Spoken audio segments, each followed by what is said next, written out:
Hello, dear folks, my dear fellow Americans. Welcome back to the show. Today, once again, we're talking about our local politics. Call it grassroots politics because we really live by grassroots politics rather than anything else. This is about ourselves, our home, our land, our traffic, our everything around us. So today, in once again talking about the election of the city of West Covina for the council chamber, we want to talk about a fact that we have a diverse city. That diversity needs a diversification of these council members. So I would like to seriously and proudly, of course, introduce my good friend to you, Mr. Frederick Sykes. Welcome, sir, to the show. Hello, and thank you. All right, Thank good. you. Thank you so much. Mr. Sykes had been mayor of West Covina, and he's on the council. And right now he's running re-election, right? Yes, sir. Right. Yes, sir. You won Running your for seat in re-election. 2011, right? I won my seat November the 8th, November 2011. 2011. Yes. And then you are there 4 years. You get four-year And, terms. 4 years, or okay, good. Four-year term. All right, good. Very good. Due to some obvious reason, the opposite fact that the station, this studio, is exactly located in the heart of West Covina. So whatever happens in West Covina, we keep our both eyes peeled. Thank you. Okay? Thank you. So- Appreciate it. Okay, good. And for the city of West Covina to make sure that they have the right man for the right job, we really want to get involved, right? So with Mr. Frederick Sykes, I would like to take a peek into the city about how everything goes, right? So first of all, to make yourself known to your own constituents, though, I want you to start your own introduction, please. First of all, I am mayor of West Covina. I am the first African American to be elected to the West Covina City Council. All right. So as we spoke of 4 years ago, 2011, I was elected, and you get 4 years as your term. And once the 4 years have expired, then you need to run for re-election. Also, in West Covina, the mayoral position is different than LA. I see. In LA, the people vote directly for the mayor. In West Covina, you first vote for the city council.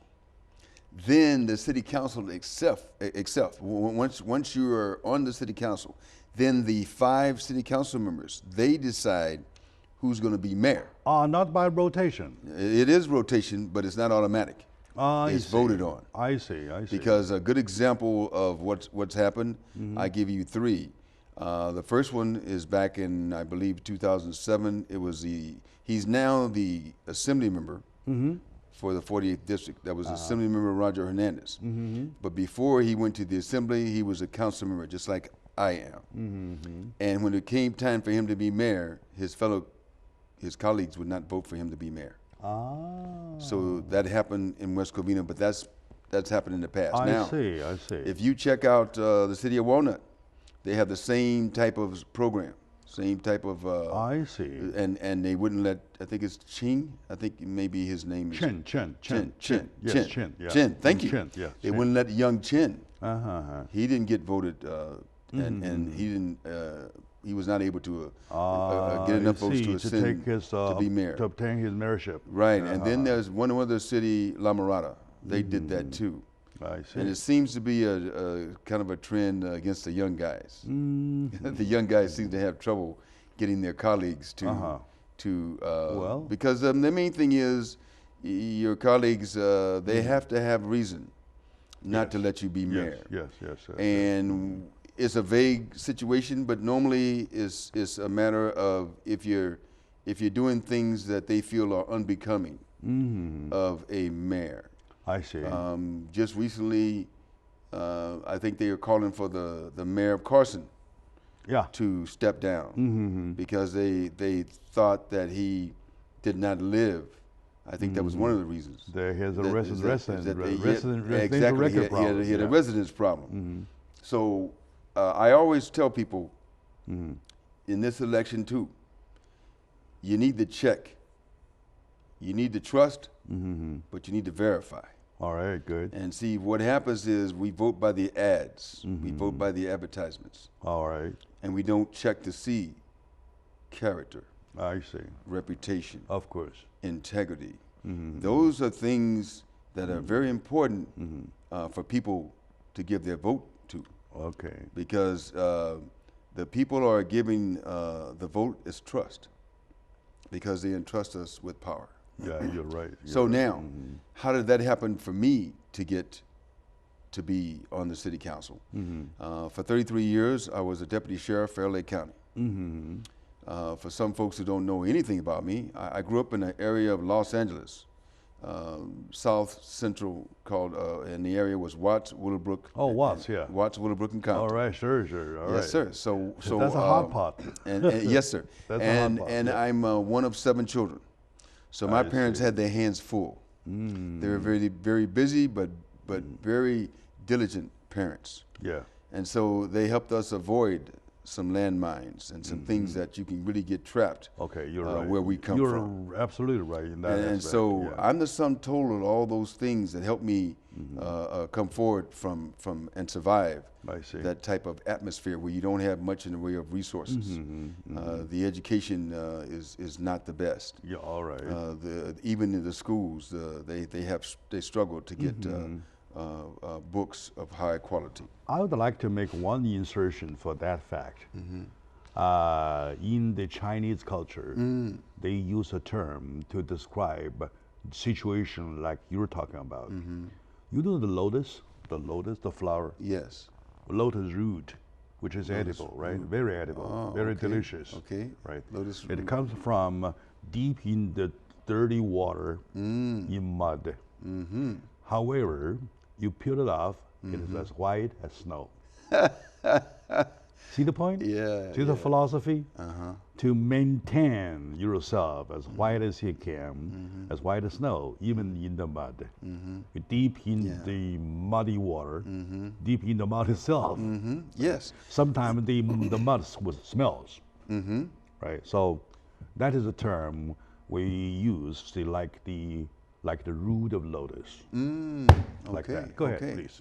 Yes. And thank you for being a root of lotus. Yeah, well, yeah. thank you, I'm thank not, you. I'm not taking anybody down. I'm just talking just about say- that was a yeah, famous yeah. spot Well, for being a hot pot. With that same basic concept is what my parents felt. Yeah.